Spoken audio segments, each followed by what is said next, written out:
Okay. Hi everyone. Can we start with Fraser Dayton? Hi Mikel, can you hear me okay? Yeah. Congratulations, a great result. You must be really pleased with the performance. Yes, absolutely. I think to come here and play the way we played after having a big chance in the first minutes, not scoring, considered from a set piece, and still react the way we did, the way we played football against a really good side. And the 3 goals that we scored, overall, I think we should be proud because it's never easy to come here against this team.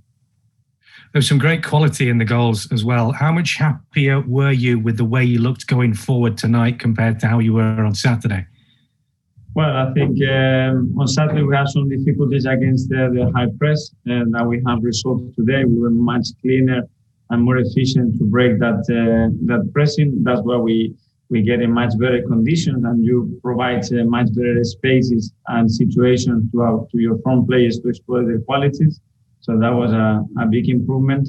And after defensively as well, I think we were really effective on high press. We won the ball in really dangerous areas and get going from there. And we had to defend deep as well. I think we did it pretty well.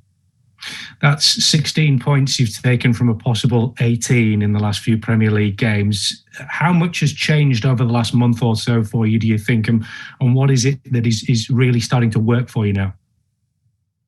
Well, obviously, football games are always judged by the results, and that affects confidence. And sometimes we're having good games and not deserving to lose at all, and we were losing football matches. The moment that we started to win and confidence went up, and we started to grow and understand each other better, we got some players back, and the spirit started to lift a little bit. Things looked much better to be fair.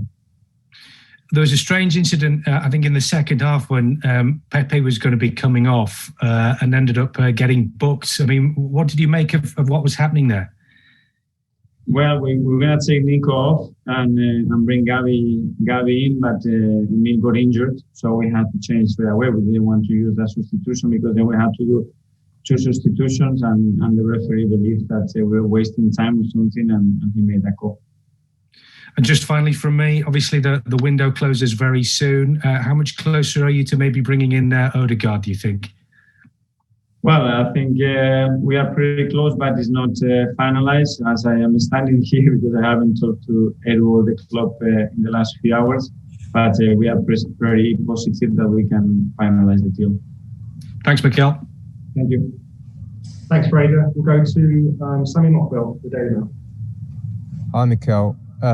You probably won't appreciate me asking you, but you spent the season sort of looking, much as in looking below you, but you're finally looking upwards now, and I think you're 5 points away from the top 4.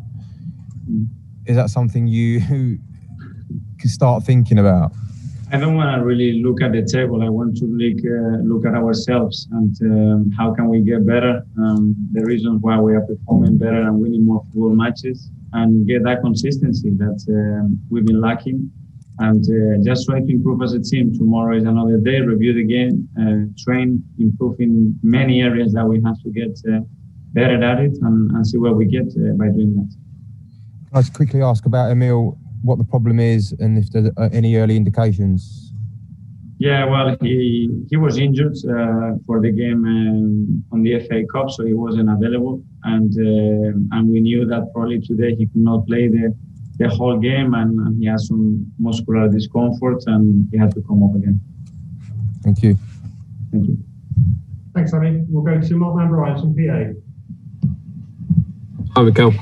Hello. You worked with Raheem Sterling for a while, and adding goals was seen as almost the last thing he needed to do. He did that, and now Bukayo has seemingly added that to his game too. Just how good is he at the moment, and do you see bits of Raheem in his game? Well, Bukayo is doing really well. He's all the time asking to train more, to improve in areas that he can do better. That was certainly one, producing the final bit in the box to score or assist, and he's doing that much more often. And if he's able to do that with the work rate that he has, with the intelligence that he shows on the pitch, and with the capacity that he has to understand the game even in different positions, then he becomes a really complete player. Because he's adding those goals, does it mean to you now you almost don't want to use him in left back or left wing back? He has to play further up the field for you at the moment. Well, I think it's much better when he plays in the last line of our attack. The truth is that we have only one left-footed fullback, and sometimes maybe we have to use him. And it's good for his development as well to play there. And last season he played a lot of games there, and I think he made him a much better player. So he needs to adapt, and he's always keen to play in different positions. But obviously, at a certain moment, we have to try to find some stability for him to just focus on where we are heading with him.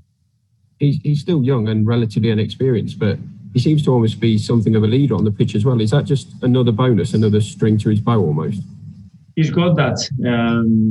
He's really humble, really respectful, but at the same time, he's got that character within him. And on the pitch, he can reveal and he can demand the ball and he can make actions and he can make decisions that is not very usual at his age. So that's something that is great because we need that leadership and he's gaining that with his performances and his attitude around the team. Thanks, Mikel. Thank you. Thanks, Mark. We'll go to Art DeRoche from The Athletic. Hi, Mikel. Can you hear me? Yeah. Just touching on players playing in different positions, you played Nicola Pepe off the left-hand side today, and of course you've done that in the Europa League as well. I was just wondering what benefits you see from playing him on that side rather than the right-hand side. It was more because of what we wanted to do in attack and the spaces that we had, we wanted to exploit, and we believe that we could exploit some spaces there, and he could be really efficient to do that. I think the other night that he had a good game. He was involved in our best attacking moments, and the way he's been training, he deserves his chance. And I think today he did the job really well.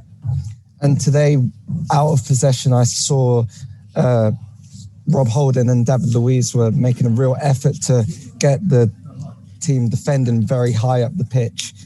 How important was that in your approach to this game today?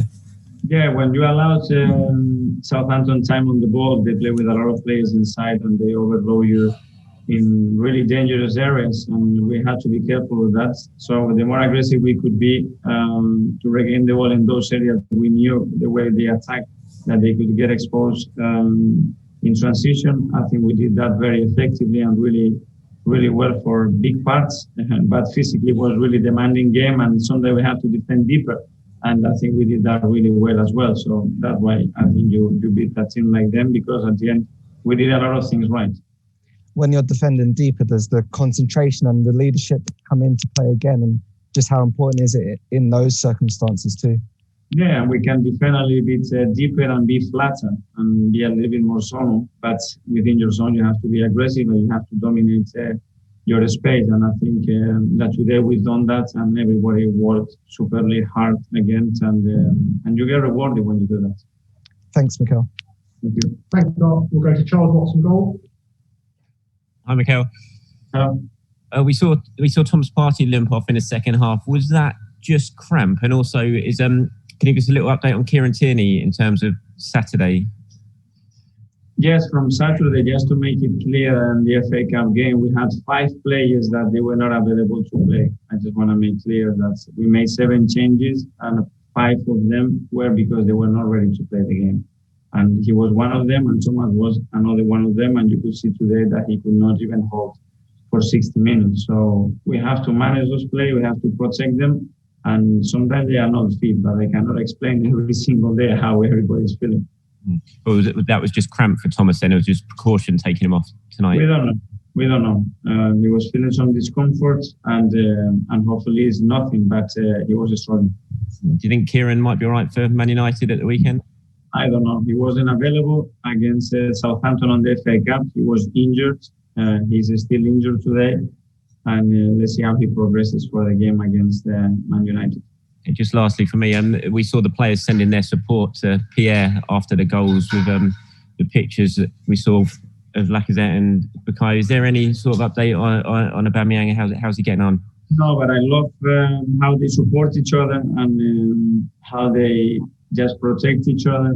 Anova is having a difficult times, and we are all behind him. And this win is for him.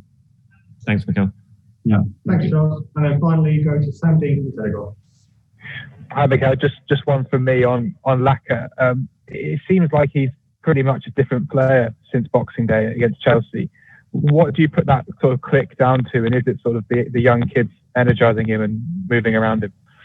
Well, the team dynamics is better. He's found his form. He's having more games, more consecutive games starting, and he's scoring goals. And then I think that's a really strong combination for any player, and in particular for a goal scorer like him, that he needs to be in the score sheet.